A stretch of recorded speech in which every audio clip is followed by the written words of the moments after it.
जय हिंद साथियों, मैं निशा सैनी आपके अपने यूट्यूब चैनल निशा सैनी स्टेट 24 में आपका स्वागत है। जैसे कि आज का जो हमारा करंट कंटेंट का जो टॉपिक है वह भारत के स्टील उद्योग से जुड़े CO2 उत्सर्जन को कम करने पर बढ़ता दबाव। ये चर्चा में क्यों है, इसको हम अच्छे से समझेंगे। और ये जो आर्टिकल है आपका, ये द इकोनॉमिक टाइम्स में आया हुआ है, जो कि 7 जून का आपका आर्टिकल है।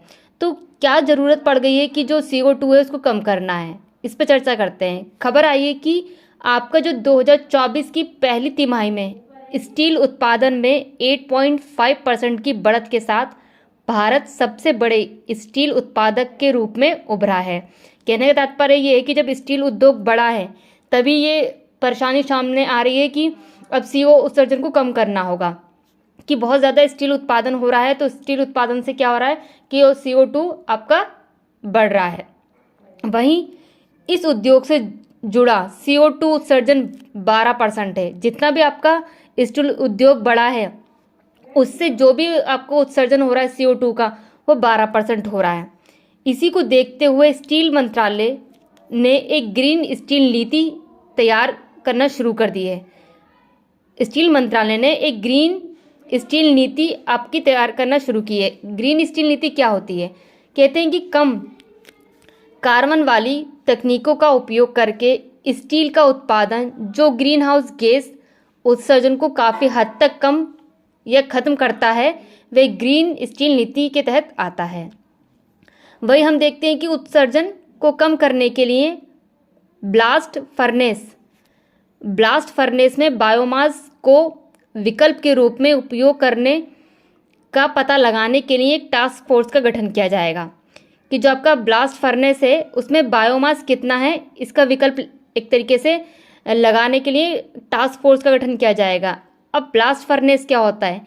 ब्लास्ट फर्नेस एक प्रकार की धातुकर्म भट्टी है जिसका उपयोग औद्योगिक धातुओं, आमतौर पर पिग आयरन, लेकिन सीसा या तांबे जैसी अन्य धातुओं का उत्पादन करने के लिए गलाने के लिए किया जाता है। उसी को ध्यान में रखते हुए आगे कहते हैं कि प्रमुख इस्पात उत्पादकों के पास डिकार्बोनाइजेशन की योजनाएं हैं, लेकिन ये कार्बन कैप्चर, उपयोग और भंडार तथा ग्रीन हाइड्रोजन जैसी विशाल तकनीकों पर निर्भर करता है। कि बहुत सारी ऐसी तकनीकें हैं जो CO2 को कम करने के लिए अभी कारगर नहीं है और उनको और तरीके से, टेक्निकल तरीके से विकसित किया जाएगा। इसी बीच जो आपका आंकड़ा आया है, डाटा जारी किया गया है, वे कहते हैं कि 2030 तक 30 करोड़ टन के उत्पादन लक्ष्य को प्राप्त करने के लिए नई कार्बन गहन क्षमता को जोड़ा जा रहा है। आपका 2030 तक आपको 30 करोड़ का उत्पादन करना है स्टील का उत्पादन 30 करोड़ तक करना है, तो उसके लिए एक नई कार्बन नीति लाना जरूरी ही है। इसलिए नया टास्क फोर्स आपका गठन किया जाएगा, वही ग्रीन आपकी नीति को बनाया जा रहा है।